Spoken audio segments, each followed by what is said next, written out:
Trigonometry, Chapter 4, Graphs of the Circular Function, Section 1, Graphs of the Sine and Cosine Functions, Video 5, Techniques for Graphing, period. This series is based on content from Pearson's Trigonometry 12th edition by Lial, Hornsby, Schneider, and Daniels. In the previous video, we explored how to change the amplitude of the graph of f of x equals sine of x. In general, the amplitude of f of x equals a sine of x is the absolute value of a. If a is less than 0, the graph is also reflected across the x-axis. In this video, we explore how to change the period of f of x equals sine of x. Let's compare the graphs of two functions, f of x equals sine of x in red, and g of x equals sine of 2x in blue, over the interval 0 to 2 pi. Same amplitude, but the periods don't seem to be the same, because the period, it takes less time for blue to start repeating than red. Well, as expected, the graph of f of x equals sine of x has a period of 2 pi. That's just the period of sine. But what is the period of g of x equals sine of 2x? It's probably fairly obvious, but let's be a little analytical about it. Notice that g of x equals sine of 2x completes 2 cycles over the interval. There's 1 cycle of the blue graph in the yellow box and 1 cycle of the blue graph in the orange box.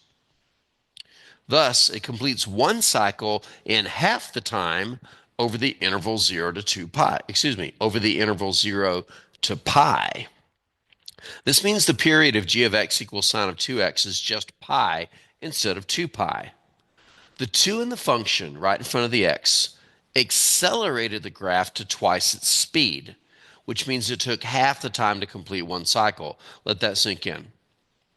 If you drive somewhere twice as fast as somebody else, you'll get there in half the time. It's the distance equals rate times time thing. So what if instead of 2 it were 4? In other words, what if we had graphed h of x equals sine of 4x instead? Would the graph accelerate to 4 times the speed of f of x equals sine of x? Would it take 1/4 as long for h of x equals sine of 4x to complete a cycle as it would for f of x equals sine of x? If so, we could predict it would take a period of 1/4 times 2 pi, or pi over 2, for h of x equals sine of 4x to complete a cycle. Let's see if that happens. Here's the graph of h of x equals sine of 4x and the graph of f of x equals sine of x. And it looks like what we predicted came true. Indeed, it appears the period, that should say h of x. 1 second. There we go. It does appear that the period of h of x equals sine of x is pi over 2. In fact, it's more than an appearance, it actually is. So let's summarize what we've seen so far. The period of f of x equals sine of x is 2 pi without any modifications to the function. But the period of f of x equals sine of 2x, which is pi, when we had a coefficient of 2 in front of the x, the period got cut by 2 down to pi. And the period of sine of f of x equals, the period of f of x equals sine of 4x is pi over 2.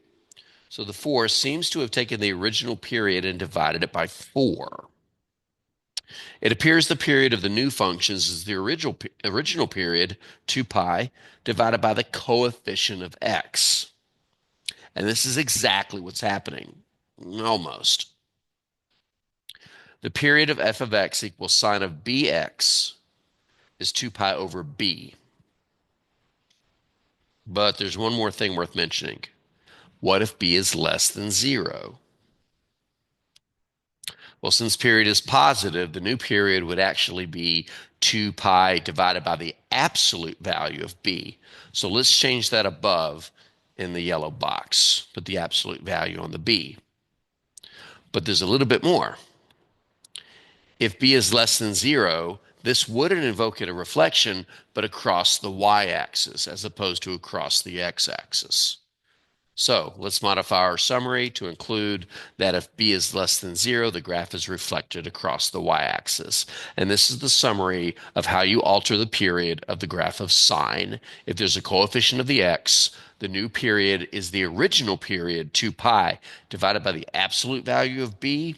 This captures the acceleration factor of it. The bigger the number, the faster we get a period. But if b is less than 0, the graph is reflected across the y-axis. Now you try. Pause the video and try the following. Determine the period of the graph of each function. Indicate reflections across the y-axis. There's no trickery here. Just I hope you're good with your fraction arithmetic.